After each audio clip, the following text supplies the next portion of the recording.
Bismillah, elhamdülillah ve salatu ve selamu ala Resulillah me ba'd. Allah subhanehu ve teala karşı kulun tevazukar olması.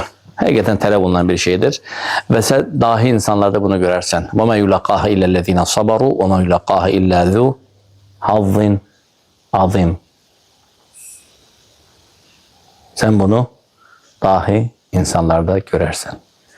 Ve bu şey verirler yalnız büyük sabır sahiplerine ve bu şey verirler yalnız büyük hayırdan payı olan keslere. Budur Zeynel, yerimizi de işin haşirden. Budur Zeynel Abidin, tabi'i el-alim el-abid el-zahid, savvam el-kavvam, abidlerin yaraşı bezeyi Zeynel Abidin. Bir defa bazarın ortasında Medine ehline bir nefer rivayet ediyor ki gördüm onu ve özüm de bilmeden ne için başladım onu sövmeye cemaatin içinde. İşimden çıkan demeye başladı buna. Cemaat toplandı. Bir de gördüm ki cemaat toplanıp kimse daş götürür, kimse çomak götürür. Beni bu saçta dövüp öldürecekler. Onda başa düştüm ki ben ne öğrettim. Ve cemaat deyir mənə tərəf gəlib üstüme cumanda dedi kuffu anir racul toxunmayın bu kişiye. Toxunmayın dedi. Yani söyleyen kesin müdafaa edir. Toxunmayın ona. Sonra gör ne deyir. İnnemâ kâle annâ mâ alim. O bizim hakkımızda ne bilirse onu söyledi. Tevazukarlar görürsünüz. O bizim hakkımızda ne bilirse onu söyledi. Allah'ın ise bizim hakkımızda bildikleri ondan çok şerem gizledip. Gör Allah bir senin yerde. Tevazukarlar bak. Allahu Akbar. Bunu kim deyir? Zeynel Abidin. Hemin Zeynel Abidin ki deveye minende ve diyende ki lebbi. Dine ki lebbeyk Allahümme haccan. Ev umratan.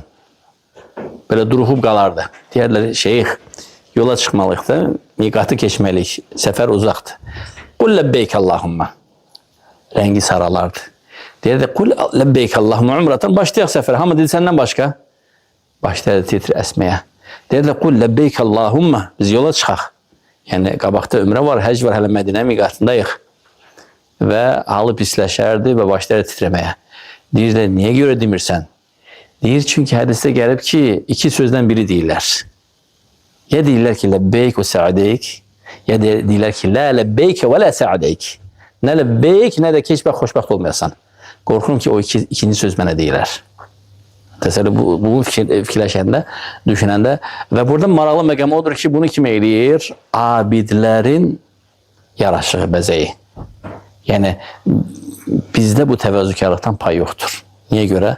Çünki biz həm onlardan uzağıq, həm onları öyrənmirik, həm təəmmül eləmirik və iqtida eləmirik. Və mütləq öyrənmək lazımdır, iqtida etmək lazımdır və onların nəhci ilə getmək lazımdır. Həulə sələfunə, onlar bizim sələfimizdir. Allah subhanahu teala onların yoluna gedənlər də etsin. Hədə və sallallahu aleyhi və səlləm alə nəbiyyə Muhammed və alə alihi və sahbə ecmaîn.